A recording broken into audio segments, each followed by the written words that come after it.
Hello everyone and welcome back to another Dawn of War 3 replay commentary style video. This time I will be playing as Space Marines, which is a bit different to last week's Eldar focus. So if you don't know, the way I play Dawn of War 3, given that there are 3 factions to play and choose from, I quite like setting up a bit of a weekly rotation, as variety is indeed, as some wise man once said, who everyone has now forgotten, variety is indeed the spice of life, and I choose to express that when I'm playing games by doing as many different things as I possibly can. And that is also going to translate well into the build that I'm doing. So first things first, shout outs to SolemnSalmon, who I'm currently playing with, and who does have his own YouTube channel. So if you want to go check him out, I will include links to his place on the internet in the description down below.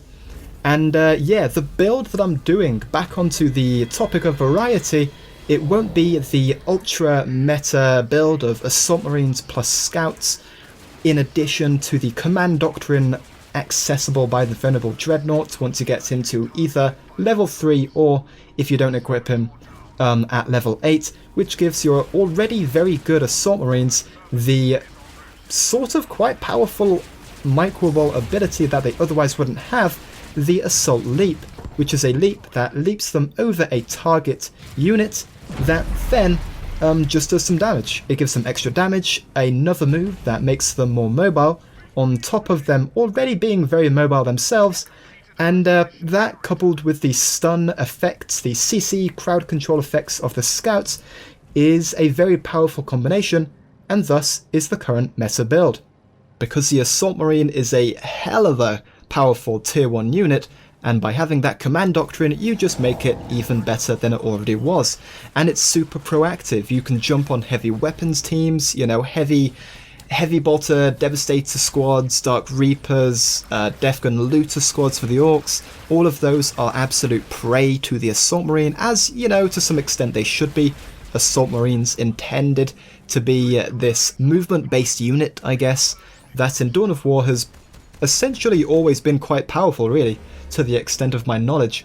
So yeah, that's a very powerful meta build, but given that the balance patch that originally was due on the 24th of May but now is updated to be due on the 31st of May, they quote that they need more time to work on things and make sure the patch is as good as it possibly could be. So by all means, Relic, take your time with that patch, as we don't want any mistakes now, do we? But yeah, given that that patch will, chances are, improve the humble tactical Marine squad for the Space Marines, as currently that unit is not getting much love at all in the meta builds, I figured that I would give it a bit of a playthrough just to see how well it works in a multiplayer setting. So as you can see, what that translated to in this game was me very quickly making a couple of servitors, followed by a tactical marine squad from the main HQ base for the Space Marines, then sticking another tactical squad in the first drop pod that you have available, which as you can see I used in the fight just prior. And yeah, from here I tend to transition into a doctrine chapel, which you should be able to see to the right is currently under construction. And from there, heavy bolters. This game I was heavy bolters, but I did theorize that you could equally go with a barracks and then into scouts plus tactical marines, and that would be a lot cheaper and give you some form of CC, this time hard CC as opposed to the soft CC of the slowing effect of the heavy bolter devastator marine squads. So yeah, this is sort of the match underway. You can see that one of the doctrines that I have available is the improved listening post, just because I feel that having a very solid early listening post, what I like to do essentially is send a servitor to whatever resource node I'm going to commit to, and if I see that I'm not being directly challenged at that very moment, as soon as I cap that resource node, I instantly slap a listening post on it. And it gives you a really nice sort of central anchor on the map to position your forces around, which as you can see SolemnSalmon did indeed do himself. He made a listening post on the northernmost point, which allowed him to very safely fight off his northern Eldar opponent. And because I see the northern Eldar opponent is being aggressive, I feel safe to send in some tacticals to poke in the middle, see what's happening, get some information, get some scouting done, and yeah, more or less just get a feel for how this game is going to go. And by sending my tacticals there, I reaffirm what my initial Servitor scout did, as I did send a Servitor to the middle just to get some visual information. I reaffirmed that the Eldar player that I'm facing is committing to the center of the map, which is really quite valuable information in terms of where I'm going to be sending my units, where I feel safe moving, etc, etc. So here you can see, as a result of my poke in with my tacticals, the Eldar opponent in the middle sends some of his troops, specifically 2 Dire Avenger squads and a Dark Reaper squad, to the southern portion of the map, tries to get a bit of poking damage done, sort of just plinks away at my listening post, but quite clearly he was not doing nearly enough damage to really be a threat. So yeah, he backs off fairly swiftly. As he's probably aware, that is my central sort of base of operations, so he will be fighting on enemy territory, enemy turf, and I will be able to reinforce much quicker than he will. So fair play to him, backing up was probably the safe thing to do. And as you can see in the bottom left of the kind of build queue, I have 2 Devastator Marine squads. These are very nice units for just locking down portions of the map from your opponent in the early game when they're most effective. But here we kind of get into why the current Space Marine meta build of Assault Marines and Scouts is so powerful, because it essentially completely shuts down the ability of those heavy bolted Devastator Marine groups to lock down areas with their heavy weapons, essentially, as they can just bypass the heavy weapon fire and jump on top of them, knocking them down and getting into melee, completely nullifying their heavy bolter ranged damage. So seeing that action is once again happening on the northern point of the map. As you can see on the minimap, I dart in with my tacticals once again, and one really cool thing that I do, which props to me for thinking about it, I send in my tactical squad, at least one of them, to get into melee with my opponent's ranged units. And fun fact, tactical squads have really solid melee damage.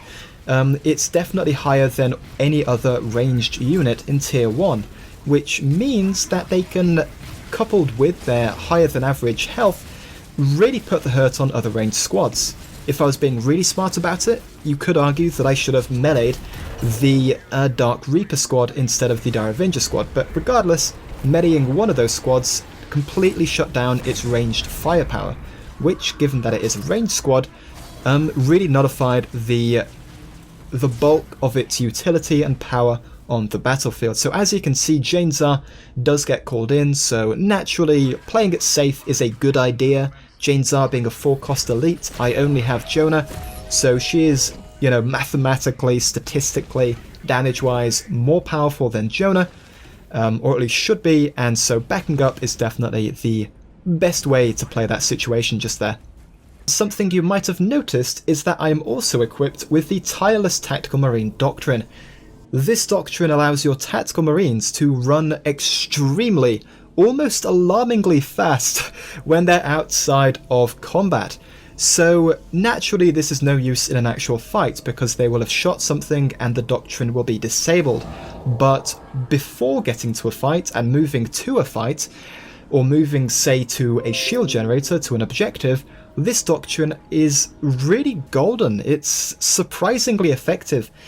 I have to imagine that it would be less impactful in a 1v1 match, simply because the maps are smaller, there's less room on the map to move around, so therefore movement speed is less of an important factor, but you only have to look at the sheer power of the current meta Eldar build that makes the most of Webway Gates and Dire Avengers, as the movement speed from that Webway Gate makes those Dire Avengers so much better at avoiding damage and inflicting damage. In the same vein, getting some elements of extra movement speed on your tacticals really does improve their flexibility and their control of the map. So here you see, once again, Salmon pokes in on the northern side of the map with his Striking Scorpions, his 2-cost elite unit, and therefore I feel perfectly safe darting in, this time not towards the middle, but towards the enemy southern shield generator. So you can see 3 squads of tactical marines plus Jonah, and a heavy bolter squad just to the south there that we can't see, really does provide enough damage to very realistically and convincingly threaten this objective on the map. And as a result, you'll be able to see on the minimap down there all those red blobs moving southwards. I am definitely scaring the Eldar player on my side of the map. So this was, by and large, way worth it for me to do.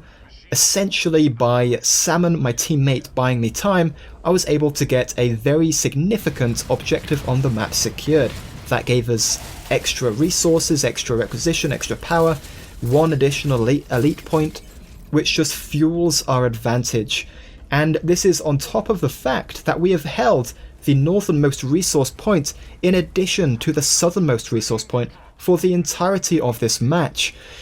Now, don't get me wrong, this hasn't been contested. They've definitely tried to push us off this point, specifically more towards the north. They've been trying to shove Salmon off of that northernmost point, but because we got those early listening posts and have our bases located near to this point, we can really effectively defend it, and this gives us a ongoing accumulative resource advantage as the game goes on.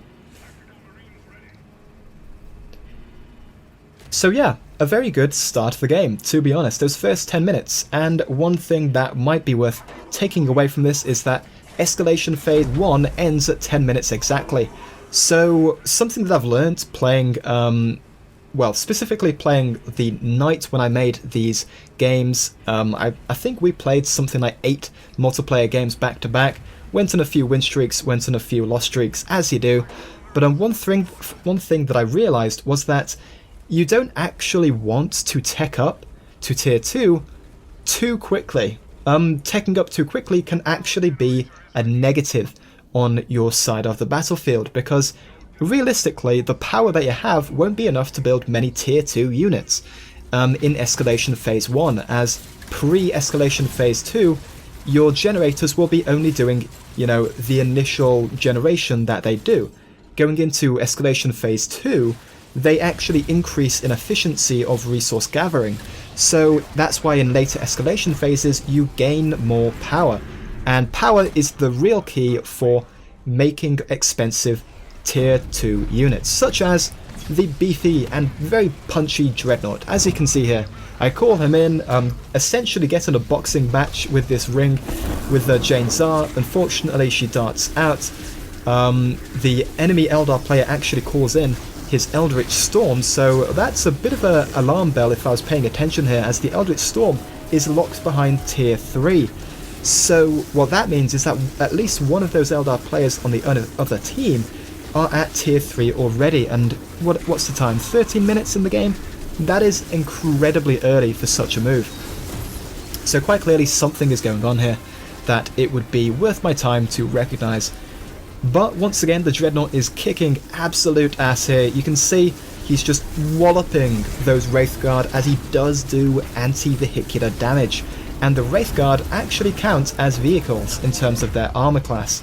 So, and that's why you get armor and weapon upgrades for vehicles if you want to upgrade your Wraithguard as playing as Eldar. So the Dreadnought does eventually go down, but as you saw there, he took with him an elite, at least one squad of Wraithguard, and a Webway Gate and a Warrior Portal, so personally I feel he did his job. He died not in vain, he brought honour to his chapter, so that feels great for him. But he is dead now, and my gloriously custom designed gold, white and black chapter kind of has to live up to his death and make it worthwhile, so hopefully we do that. So yeah, so far we're doing very well. And at this point in the game, if you're going for tacticals, I find that it's best to loiter in tier 2 to some respect, because quite frankly a lot of Space Marine power can be found in tier 2. Dreadnoughts are godly powerful, as you just saw in that fight, so loitering in tier 2 keeps access to those Dreadnoughts, which is fantastic because they are pretty good. The only thing I would really want from tier 3 is Devastator, Predator Annihilators, as they give you tons of anti-armor damage, which is great for objective pushing and building destroying. But yeah, in Tier 2 you're fine to loiter there for a good while, and that's why I like going in Tier 2 into weapon upgrades for my Tactical Marines, as coupled with the Tireless doctrine, they really can take advantage of some good upgrades, such as the incredibly powerful and very cool looking plasma weapon upgrade for their squads. You could theoretically go with flamers, it really depends what you're facing against. Overall, the plasma weapon upgrade is better, as you can probably tell by the fact that it's more expensive than the flamer upgrade. But yeah, as you'll be able to see here, the attack speed bonus that it gives the plasma weapons is really quite significant. And you can see that their attack speed is just ramping up as they continue to shoot.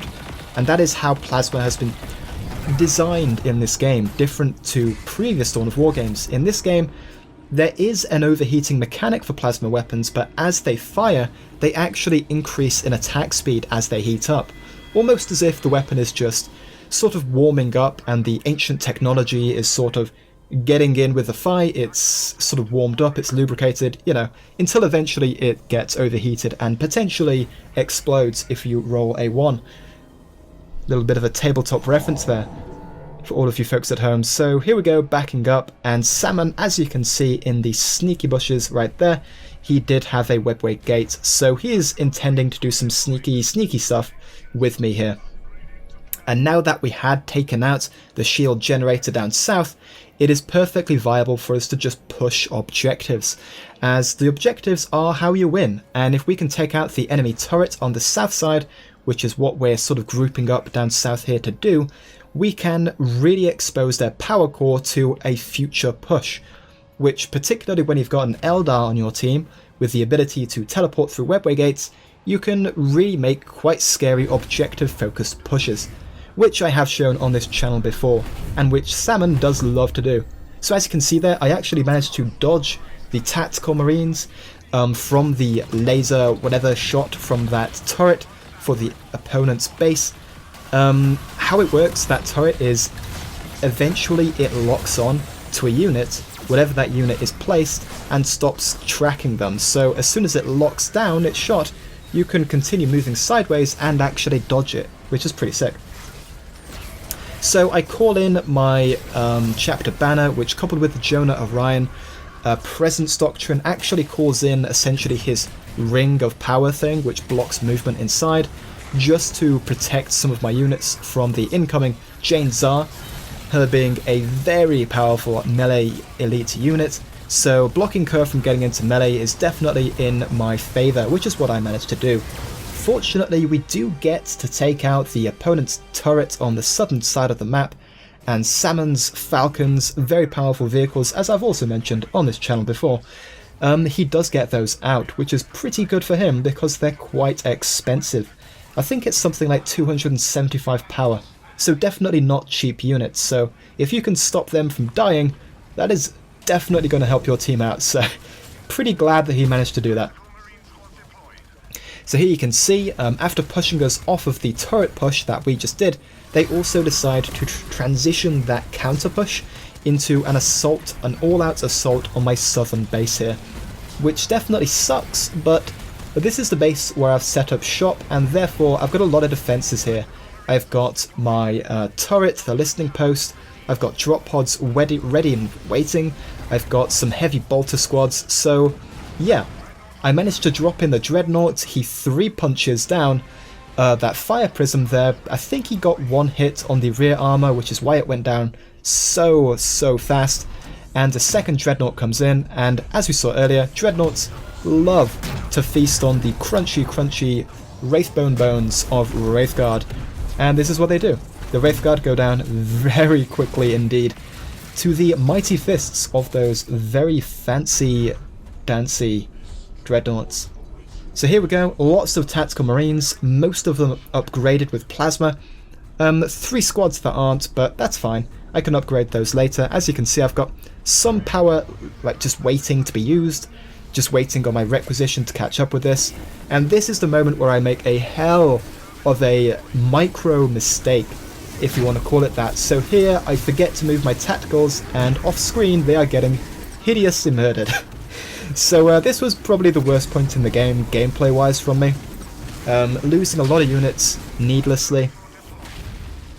Admittedly, once the Eldritch Storm hits them, they start getting slowed, so some of those squads were probably already forfeit at that point, just simply because they were going to get repeatedly slowed by the Eldritch Storm's effect.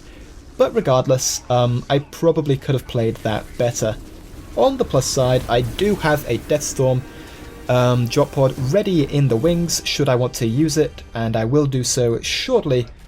And I also have a Dreadnought and lots of servitors to repair said Dreadnought, so yeah, not so bad. Not a great fight, but not hideous. So I'm backing up, just getting stuff done, doing reinforcing, building units, spending some of that excess requisition on tactical squads to later upgrade with plasma, as I do like to do. And also, as you can see there, repairing the Dreadnought. Sadly, this game we never got to play with Solaria. Spoiler, we don't get to field Solaria. The game ends before that happens, which is definitely quite sad, as yeah, she's a really fun unit. Probably my favourite elite design-wise. She's really slow, very committal. If you misposition her on the map, she can definitely get taken out, but she also comes packing a ton of damage. And yeah, she has a potential to wipe a lot of poorly microed units if your opponents make a mistake and aren't paying attention. So yeah, hopefully I managed to make some recordings using Solaria. That would be pretty cool to show. So seeing that there's a massive push up north, it's sort of the story of this game. I see that there's some commitment by the enemy team somewhere else on the map, far enough away that I feel safe in sort of counter-attacking on another side of the map. And given that we have taken out the turret here on the south, just pushing in on the power core is definitely a wise thing to do. Taking out the power core wins the game, and it forces them to play super defensive, just consolidates our lead on the map. As you can see, Salmon was able to take out the middle resource generator that they had previously held near the start of the match, and now we just have way in excess of resources compared to them. So you can see the sheer health pool of the Dreadnought allows it to just wail away at objectives and basically ignore a lot of the damage coming its way. Admittedly, those Wraithguard shots going to the rear armor do a lot of damage, but regardless, this definitely seems worth it, given that this is going to win us the game. So yeah, this was a really cool game. I'm glad I got to showcase messing around with a bit of a off-meta build for Space Marines. Tacticals are quite good. As I mentioned early on, I feel that a better version of this build would probably be Scouts plus Tacticals, in which case you would probably make a barracks as your forward base building. But yeah, the general concept of the Tireless doctrine coupled with upgraded Tacticals in Tier 2, drop-podded Dreadnoughts, Deathstorm drop pods, etc, it seems fairly solid. It would require good micro against a meta Space Marine build such as the Assault Marine build, as I did mention earlier on, but I feel that it probably could be done, and definitely could be done come the balance patch on the 31st of May, so yeah, definitely looking forward to that. So as always guys, I hope you found this entertaining and or informative. More Dawn of War 3 coverage coming up fairly soon, and yeah, see you in the next video. Ta-ta!